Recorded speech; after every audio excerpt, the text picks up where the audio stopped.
Matthew Henry's Commentary on the Whole Bible. An exposition, with practical observations, of the Book of Job. Chapter 32.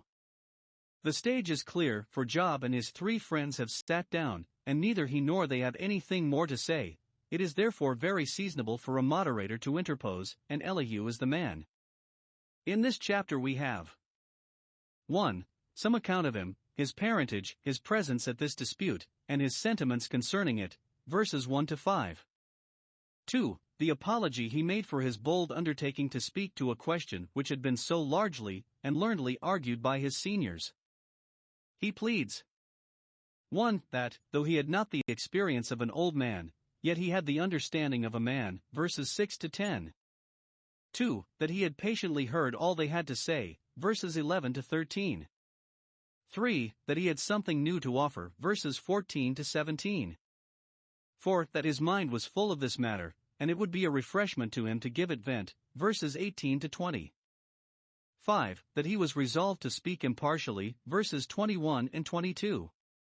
And he did speak so well to this matter that Job made no reply to him, and God gave him no rebuke when he checked both Job himself and his other three friends. Job 32 verses 1 to 5. Usually young men are the disputants and old men the moderators, but here, when old men were the disputants, as a rebuke to them for their unbecoming heat, a young man is raised up to be the moderator. Divers of Job's friends were present, that came to visit him, and to receive instruction. Now here we have 1. The reason why his three friends were now silent. They ceased to answer him, and let him have his saying, because he was righteous in his own eyes. This was the reason they gave why they said no more, because it was to no purpose to argue with a man that was so opinionative, verse 1. Those that are self-conceited are indeed hard to be wrought upon. There is more hope of a fool of God's making, than of those who are fools of their own making, Proverbs 26 verse 12. But they did not judge fairly concerning Job. He was really righteous before God, and not righteous in his own eyes only, so that it was only to save their own credit that they made this the reason of their silence, as peevish disputants commonly do when they find themselves run aground and are not willing to own themselves unable to make their part good. 2. The reasons why Elihu, the fourth, now spoke. His name Elihu signifies my God is he. They had all tried in vain to convince Job, but my God is he that can and will do it, and did it at last. He only can open the understanding.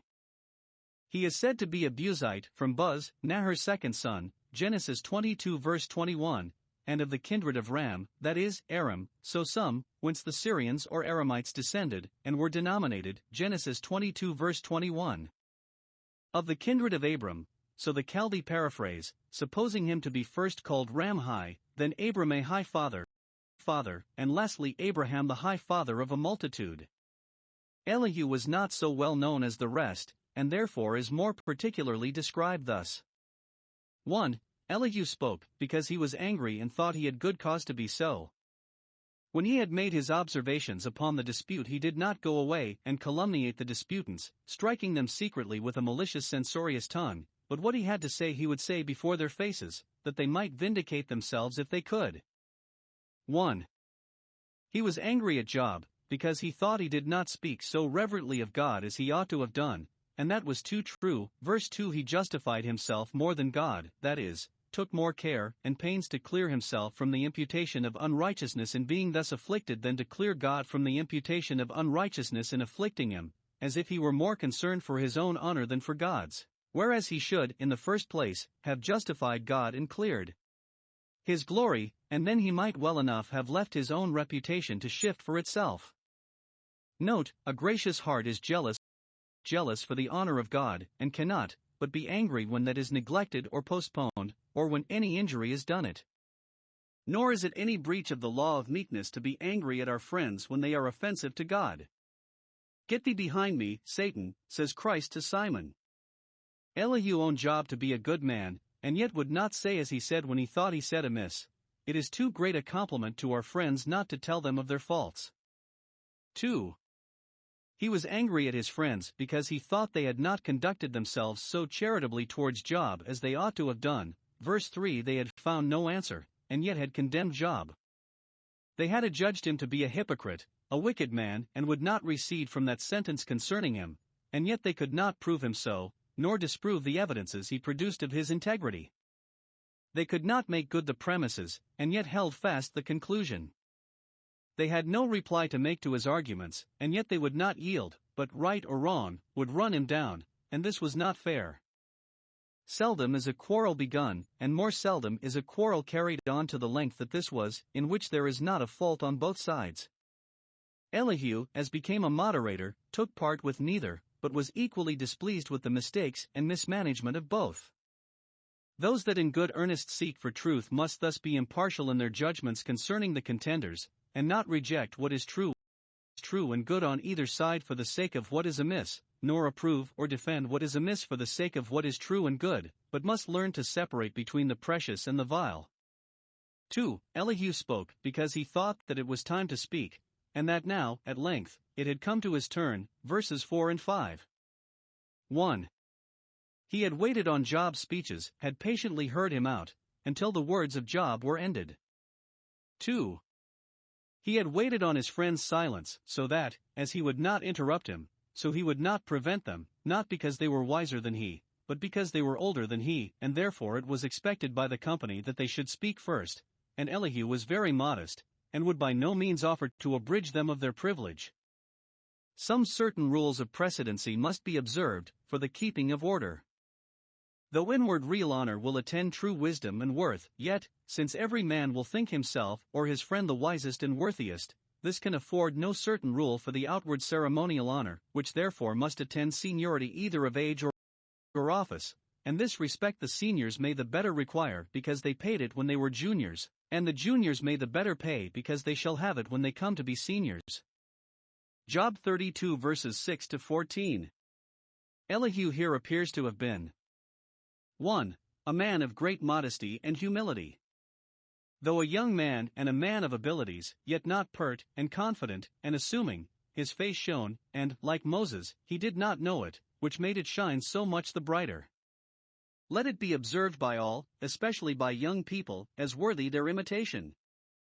1. What a diffidence he had of himself and of his own judgment. Verse 6. I am young, and therefore I was afraid, and durst not show you my opinion, for fear I should either prove mistaken or do that which was unbecoming me.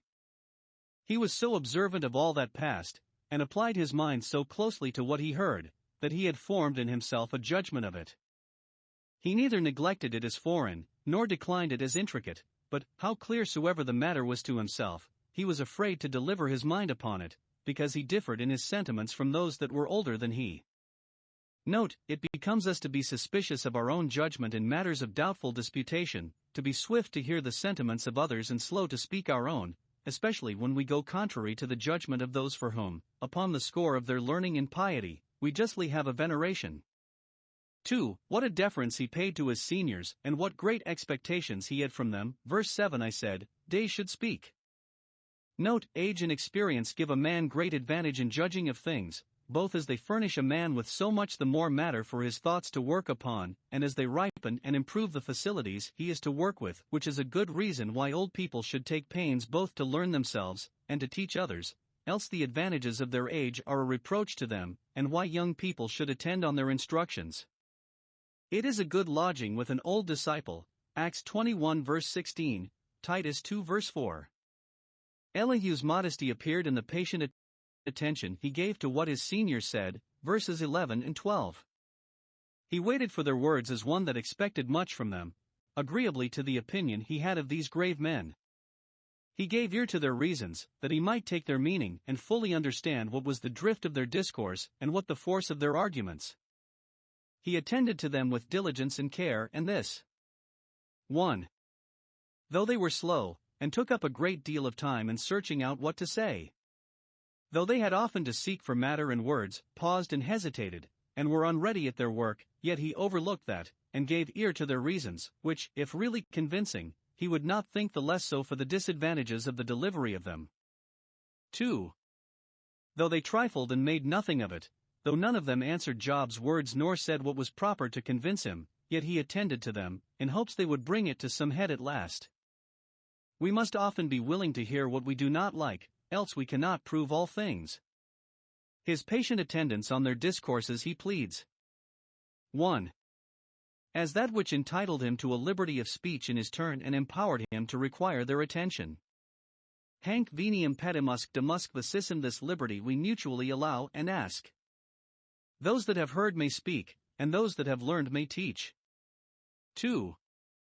As that which enabled him to pass a judgment upon what they had said. He had observed what they aimed at, and therefore knew what to say to it.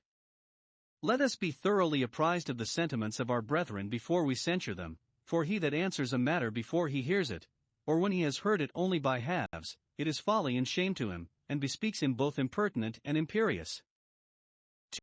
2. A man of great sense and courage, and one that knew as well when and how to speak as when and how to keep silence. Though he had so much respect to his friends as not to interrupt them with his speaking, yet he had so much regard to truth and justice, his better friends, as not to betray them by his silence. He boldly pleads. 1. That man is a rational creature, and therefore that every man has for himself a judgment of discretion, and ought to be allowed a liberty of speech in his turn. He means the same that Job did, chapter 12 verse 3, but I have understanding as well as you, when he says, verse 8, but there is a spirit in man, only he expresses it a little more modestly, that one man has understanding as well as another, and no man can pretend to have the monopoly of reason or to engross all the trade of it. Had he meant I have revelation as well as you, as some understand it, he must have proved it, but if he meant only I have reason as well as you, they cannot deny it, for it is every man's honor, and it is no presumption to claim it, nor could they gainsay his inference from it. Verse 10. Therefore hearken to me. Learn here. 1. That the soul is a spirit, neither material itself nor dependent upon matter, but capable of conversing with things spiritual, which are not the objects of sense. 2. It is an understanding spirit. It is able to discover and receive truth, to discourse and reason upon it, and to direct and rule accordingly. 3. This understanding spirit is in every man, it is the light that lighteth every man, John 1 verse 9. 4. It is the inspiration of the Almighty that gives us this understanding spirit, for he is the Father of spirits and fountain of understanding. See Genesis 2 verse 7, Ecclesiastes 12 verse 7, Zechariah 12:1. 2. That those who are advanced above others in grandeur and gravity do not always proportionably go beyond them in knowledge and wisdom. Verse 9. Great men are not always wise, it is a pity, but they were, for then they would never do hurt with their greatness, and would do so much the more good with their wisdom. Men should be preferred for their wisdom, and those that are in honor and power have most need of wisdom, and have the greatest opportunity of improving in it, and yet it does not follow that great men are always wise, and therefore it is folly to subscribe to the dictates of any with an implicit faith. The aged do not always understand judgment, even they may be mistaken, and therefore must not expect to bring every thought into obedience to them, nay, therefore they must not take it as an affront to be contradicted, but rather take it as a kindness to be instructed by their juniors. Therefore I said, hearken to me. Verse 10. We must be willing to hear reason from those that are every way inferior to us, and to yield to it. He that has a good eye can see further upon level ground than he that is purblind can from the top of the highest mountain. Better is a poor and wise child than an old and foolish king, Ecclesiastes 4 verse 13. 3. That it was requisite for something to be said, for the setting of this controversy in a true light, which by all that had hitherto been said, was but rendered more intricate and perplexed. Verse 13. I must speak, lest you should say, we have found out wisdom, lest you should think your argument against Job conclusive and irrefragable, and that Job cannot be convinced and humbled by any other argument than this of yours, that God casteth him down and not man, that it appears by his extraordinary afflictions that God is his enemy, and therefore he is certainly a wicked man. I must show you that this is a false hypothesis, and that Job may be convinced without maintaining it. Or, lest you should think you have found out the wisest way, to reason no more with him, but leave it to God to thrust him down. It is time to speak when we hear errors advanced and disputed for, especially under pretense of supporting the cause of God with them. It is time to speak when God's judgments are vouched for the patronizing of men's pride and passion, and their unjust uncharitable censures of their brethren, then we must speak on God's behalf. For, that he had something new to offer, and would endeavor to manage the dispute in a better manner than it had hitherto been managed. Verse 14. He thinks he may expect a favorable hearing, for 1. He will not reply to Job's protestations of his integrity, but allows the truth of them, and therefore does not interpose as his enemy. He hath not directed his words against me. I have nothing to say against the main scope of his discourse, nor do I differ from his principles. I have only a gentle reproof to give him for his passionate expressions. 2. He will not repeat their arguments, nor go upon their principles, neither will I answer him with your speech is not with the same matter, for should I only say what has been said I might justly be silenced as impertinent, nor in the same manner, I will not be guilty of that peevishness towards him myself which I dislike in you.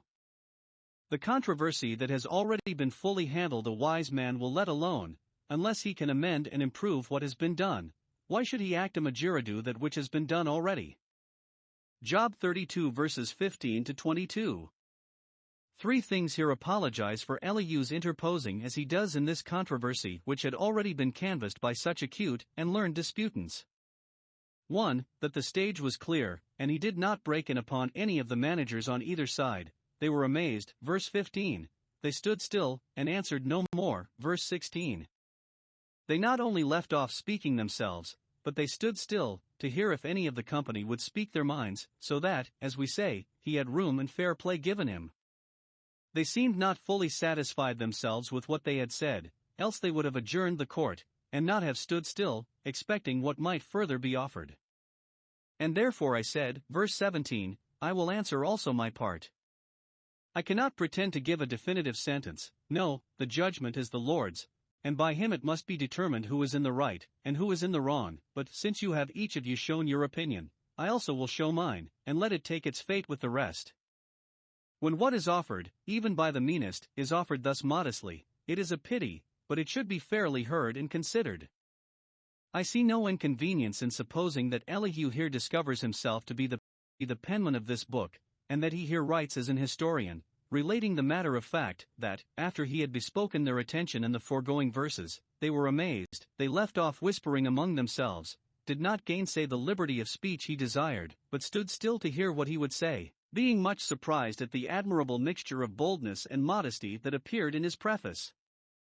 2. That he was uneasy, and even in pain, to be delivered of his thoughts upon this matter. They must give him leave to speak, for he cannot forbear. While he is musing the fire burns, Psalm 39 verse 3, shut up in his bones, as the prophet speaks, Jeremiah 20 verse 9. Never did nurse, when her breasts were gorged, so long to have them drawn as Elihu did to deliver his mind concerning Job's case, verse 18 to 20. If any of the disputants had hit that which he thought was the right joint, he would contentedly have been silent, but when he thought they all missed it, he was eager to be trying his hand at it. He pleads 1. That he had a great deal to say. I am full of matter, having carefully attended to all that has hitherto been said, and made my own reflections upon it. When aged men are drawn dry, and have spent their stock, in discoursing of the divine providence, God can raise up others, even young men, and fill them with matter for the edifying of his church, for it is a subject that can never be exhausted, though those that speak upon it may. 2. That he was under a necessity of saying it. The Spirit within me not only instructs me what to say, but puts me on to say it, so that if I have not vent, such a ferment are my thoughts in, I shall burst like bottles of new wine when it is working. Verse 19. See what a great grief it is to a good minister to be silenced and thrust into a corner. He is full of matter, full of Christ, full of heaven, and would speak of these things for the good of others, but he may not. 3. That it would be an ease and satisfaction to himself to deliver his mind. Verse 20. I will speak, that I may be refreshed, not only that I may be eased of the pain of stifling my thoughts, but that I may have the pleasure of endeavoring, according to my place and capacity, to do good. It is a great refreshment to a good man to have liberty to speak for the glory of God, and the edification of others. 3. That he was resolved to speak, with all possible freedom and sincerity, what he thought was true, not what he thought would please. Verse 21, 22. Let me not accept any man's person as partial judges do, that aim to enrich themselves, not to do justice. I am resolved to flatter no man. He would not speak otherwise than he thought either. 1. In compassion to Job, because he was poor and in affliction, would not make his case better than he really took it to be, for fear of increasing his grief, but let him bear it as he can, he shall be told the truth. Those that are in affliction must not be flattered, but dealt faithfully with. When trouble is upon any, it is foolish pity to suffer sin upon them too, Leviticus 19 verse 17, for that is the worst addition that can be to their trouble. Thou shalt not countenance, any more than discountenance, a poor man in his cause, Exodus 23 verse 3, nor regard a sad look any more than a big look, so as, for the sake of it, to pervert justice, for that is accepting persons. Or 2. In compliment to Job's friends, because they were in prosperity and reputation. Let them not expect that he should say as they said, any further than he was convinced that they say right, nor applaud their dictates for the sake of their dignities. No, though Elihu is a young man, and upon his preferment, he will not dissemble truth to court the favor of great men. It is a good resolution he has taken up. I know not to give flattering titles to men. I never used myself to flattering language, and it is a good reason he gives for that resolution, and so doing my Maker would soon take my away. It is good to keep ourselves in awe with a holy fear of God's judgments. He that made us will take us away in his wrath if we do not conduct ourselves as we should. He hates all dissimulation and flattery, and will soon put lying lips to silence, and cut off flattering lips, Psalm 12 verse 3. The more closely we eye the majesty of God as our Maker, and the more we dread his wrath and justice, the less danger shall we be in of a sinful fearing or flattering of men.